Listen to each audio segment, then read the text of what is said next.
basically what happens is those grooves get tighter and tighter when during that polishing process, which actually makes that floor a little easier to clean, removing soil off the surface. So, welcome to Beyond Clean with ACE. In the world of commercial cleaning, newcomers and seasoned professionals know we're more than just toilets, windows, and floors. We're just like everyone else with diverse interests in everything. And over the past 7 seasons, tens of thousands have discovered engaging, thoughtful, and truly game-changing knowledge here. Whether you're a facility manager, a frontline staff member, or a building services contractor, we're here to help you grow both personally and professionally. So hit that subscribe button and share with others, because we're all about enhancing lives in healthy, positive, and proactive ways. Now let's join Dave Thompson, Director of the Academy of Cleaning Excellence, your host here at Beyond Clean with ACE. Hello, everyone. This is Dave Thompson. As you can see, we're here back at another episode of Beyond Clean with ACE. You know, we talk about everything, well, more than cleaning, but today we're going to talk about cleaning. Yeah, we're going to actually talk about cleaning today. And I think what we're going to talk about is concrete floors. You know, that's been around for a long time, and there's all kinds of stuff that we do on concrete. You know, there are some do's and don'ts when it's cleaning concrete. And I got somebody on the line. Hopefully, if everything goes right, we got all the buttons right. We should have Rick. There he is. Hey, I have Dave, how are you? I got audio too. That's a great thing too, Rick.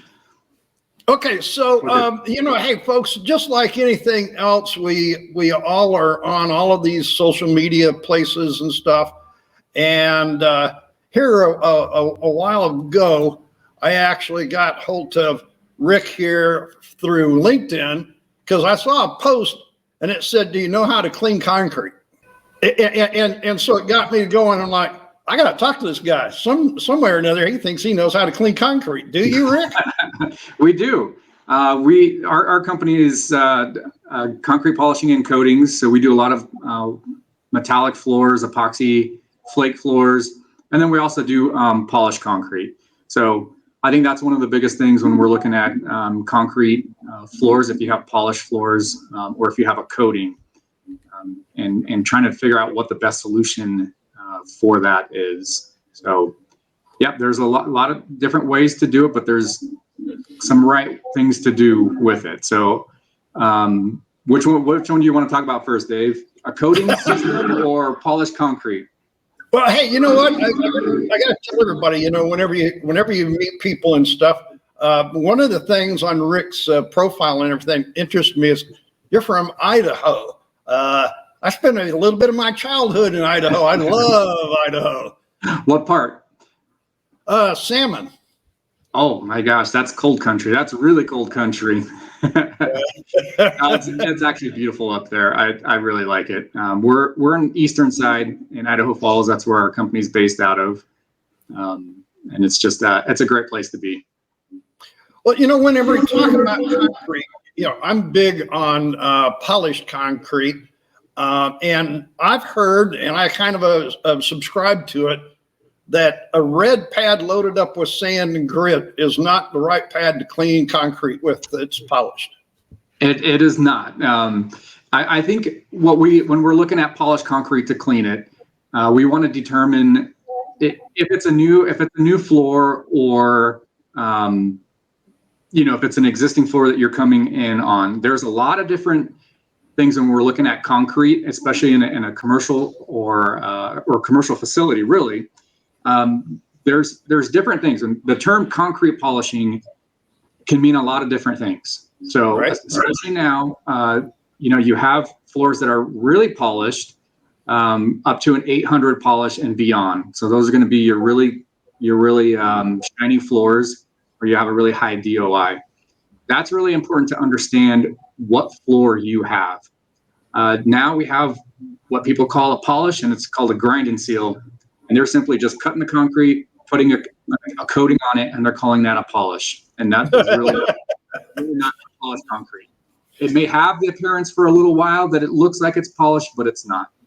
And then you also have just a densified floor, right, where there's no real polish. You're using a floor that has been hard troweled when they put in the floor, and they just densify it, which makes it harder and then they just burnish that floor, and that creates a hard surface. So really determining what floor system you have is extremely important in choosing the right way to clean that floor.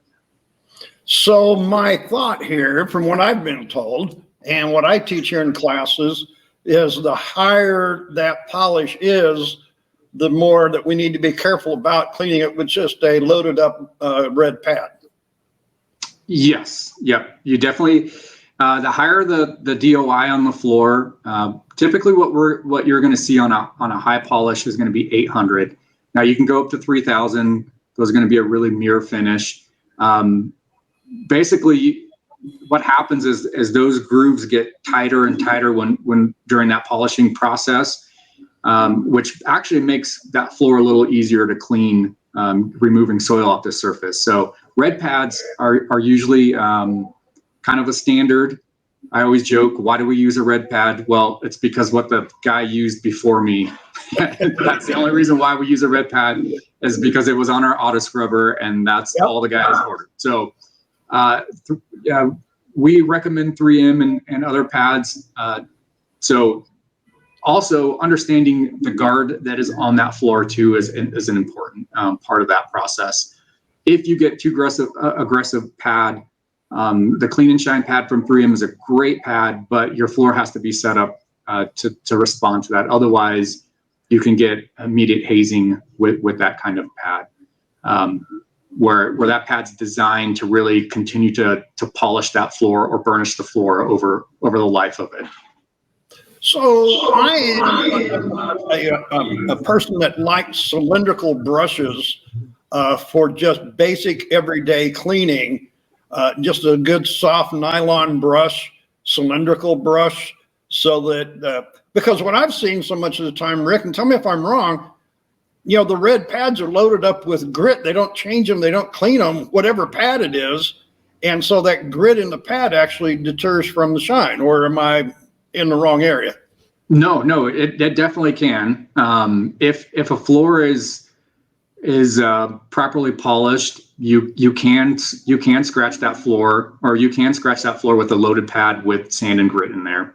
So dust mopping is really important, on polished concrete, to remove that topical surface instead of getting that pad loaded with sand. So entry mats are really important. Your walk-off area is extremely important on maintaining that floor, where you're going to try to capture that sand and grit at the door rather than it being tracked on the floor. But daily dry mopping is really important to remove those rocks that can get loaded into the auto scrubber. But always checking the pad. I think too often people will just jump on an auto scrubber or a machine and not check the pad before they start doing something, because to fix any kind of floor system, you can cause a lot of damage by having the incorrect pad, and then having a dirty pad or a pad that has embedded stuff in it.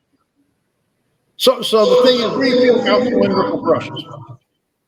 I think they work great. I think for a polished concrete, I think where cylindrical brushes really come into play, it's like a roller type. Is that what you're referring to? Yeah. Where I think that those work really well are on a rougher surface where you have like an epoxy coating or something, or like a rubberized coating where you want that to roll over there. On a polished concrete, I think they can work great. I'm not sure they get as much surface as a traditional pad would be, or that right system. But yeah, I am a fan of them. I think they do work. Well, now, if you maintain polish, and that, sometimes what we should do is use the diamond impregnated pads instead of a red cleaning pad. Would that be all right? Yes. So you'd have to just determine that your guard that you have on that floor is acceptable to a diamond pad. Most of the time, those guards that you put on the top part when you seal that floor in after you polish it, that actually is what's going to continue to give you a good DOI on that, if that makes sense. So let's move over to, and you mentioned just there briefly, floors that have coatings. So walk us through the proper maintenance for floors that have coating on. And I'm talking, these floors are usually ground. I was watching your website here earlier, and you guys got to grind off a whole lot of other stuff that's already on that floor. And then Absolutely. you start with putting a coating on, right? Yep. So just like any other, painting or anything else, prep is always going to be key. So we always grind or shot blast our floors, and we want to get it down to the original substrate. What we find is when we're looking at things, sometimes could be a coating on there, and we want to remove that down to the original concrete. There's a couple reasons why we do that. We want to make sure that we get a good bond to the concrete, but we also want to see what repairs need to be made on the concrete. Concrete can be very porous, but there's also a lot of things that can happen with moisture seeping through. So we need to determine if we're going to put a coating on there, if there's excess moisture, that we have to put a moisture vapor barrier on before we do a coating. Anytime we do a metallic floor, it's going to get a moisture vapor barrier no matter what. That's not an option for the customer, because we want to protect the investment of a floor system like that. So we grind and prep the concrete, fix any of the cracks, and really that gives us a clean slate. That gives the customer the best warranty, because we're not putting our coating over somebody else's work. When you've done all of the work, getting it prepped and doing the coating, and we were looking at some of your website as you were talking there. All of the colors and the wood grain looking at it. Like this one that we were looking at the aquarium there. That was pretty. I hope they take care of it right. So what's the right maintenance after all of that? Okay, so on the coatings, it kind of depends whether it's going to be interior or exterior. Our exterior ones don't really need a lot of maintenance, other than just power washing and general cleaning and maintenance. Those are pretty solid floor systems. What we want to do is that exterior, we coat it with the polyaspartic. It's going to be a non-yellowing material that we put on there, and it's extremely durable. What we want to look at through the life of that floor, exterior wise, when we're doing coatings like that, we want to just make sure that we're not wearing down to the design coat. So when we look at that, we're looking at three or four different layers in that system, and we want to make sure that our top coat is what's maintaining. So once we start wearing down into the design coat, we want to make sure we come back, abrade the surface, and then add another top coat. Exterior, pressure washer, scrub brush, be completely fine. Interior is where it gets a little trickier. I wouldn't say trickier. You would kind of handle it like you would any other hard surface, but you got to understand where we're putting it at and what is going on inside of that facility. So the aquarium, we did a micro topping of polyaspartic. They get, at this point, I think it's been just over a year, and they're due for a new top coat. Again, they have 30 to 40,000 people on that floor, which is going to wear different than somebody's garage. We're looking at 7-8 years, and we come back in and put a top coat on it, and we're good to go, for another 3 or 4 years. In that facility, they've had a couple of things that have, you have your natural wear, but they also had like a sandbox, and that sand is getting tracked on the floor, where we now need to, maintain that a little bit different. So what we'll do is we'll come back in, we'll abrade the surface, and then reapply another top coat. For them, daily maintenance, since they have that unique thing of having sand kind of throughout the floor, it's like sandpaper. So dry mopping, getting that sand removed from the surface, and then a continual auto scrubber makes sense for them. So on that auto scrubber, what are your suggestions? For them, I would just recommend a red or a white pad would be sufficient. And here we are back to that sand loading up in the pad again. Yeah. Yeah. Okay. You definitely don't want to use a diamond pad. You don't want to use a clean and shine pad or anything aggressive, because you'll wear off that top coat fairly quick. So are you familiar with the oscillating machines and what they call an AstroTurf pad? Yes, that would be great. That would be a good option as well. Anything with oscillating, I know Minuteman has their newer design with almost like a triangle head. It's an oscillating upright auto scrubber.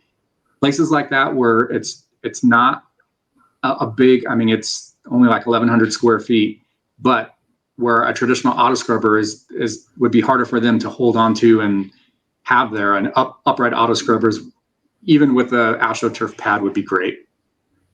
So then either that or a cylindrical rather than a pad?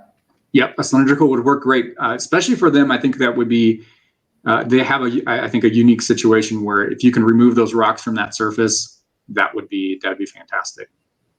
Yeah, and you said, right, rocks. It's, people think of sand as, well, it's nothing but sand. But, when you really think about it, sand is what we make sandpaper out of. And the, right. and the granite and stuff that's in sand is what tears up floors. Yep. You think about what sandpaper does, that it takes things off, and it'll take off a top coat. So I would make an assumption here, Rick, and tell me if I'm wrong, but I would make an assumption that you like mats.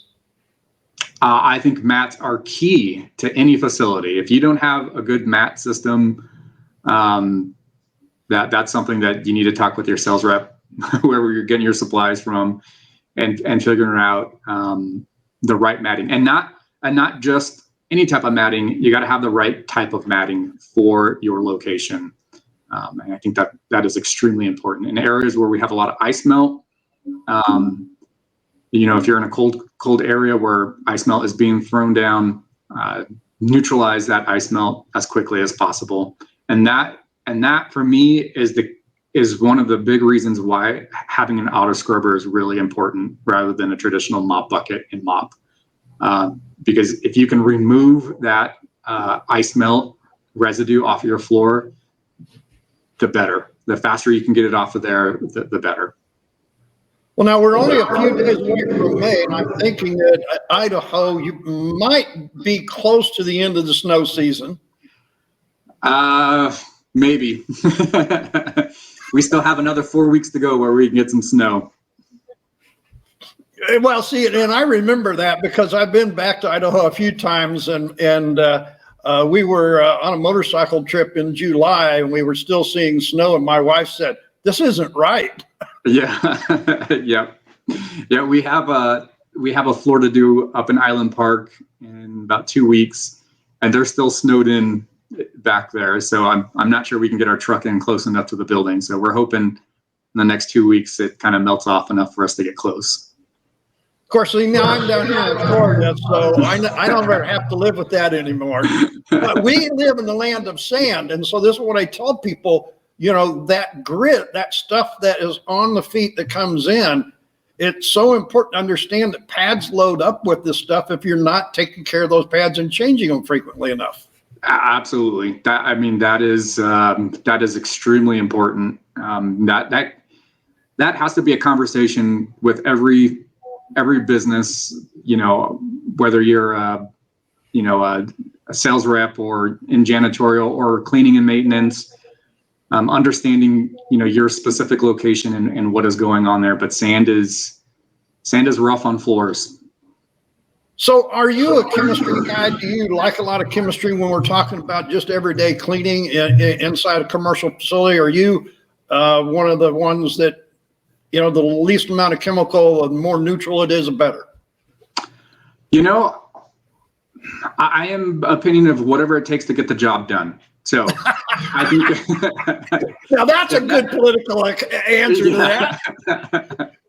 I think the biggest thing is understanding what you're doing and why you're using that product, whatever product it is. If you choose to use less chemical or more chemical, understanding what you're using before you apply it to any cleaning surface. Because how many times, I don't know about you, Dave, but have you ever seen bowl cleaner used to clean around, sinks, and they say, hey, it takes the hard water off. Yeah, well, it takes everything else off too. So understanding the chemical that you're using, why you're using it, and I think that can't be said strongly enough. If you're in the business of cleaning, you need to understand the chemicals that you're using and why you're using them, rather than just, well, it was in a spray bottle and I'm going to use this somewhere. Well, I happen to agree. People do not understand their chemistry well enough. I mean, an SDS sheet is for us to know what's in that chemistry. We should know about that and the hazards that go along with it, because we've been using cleaning chemicals that are way too hazardous for us in most cases. Yeah. Well, I definitely think that there are a lot of chemicals that in the last 10 years that have come out that are safe to use with good results. Oh, absolutely. And I was just teaching a master's class this past week, and I said, water has been, and always will be the universal cleaning agent. Just use more of it. Yep. Absolutely.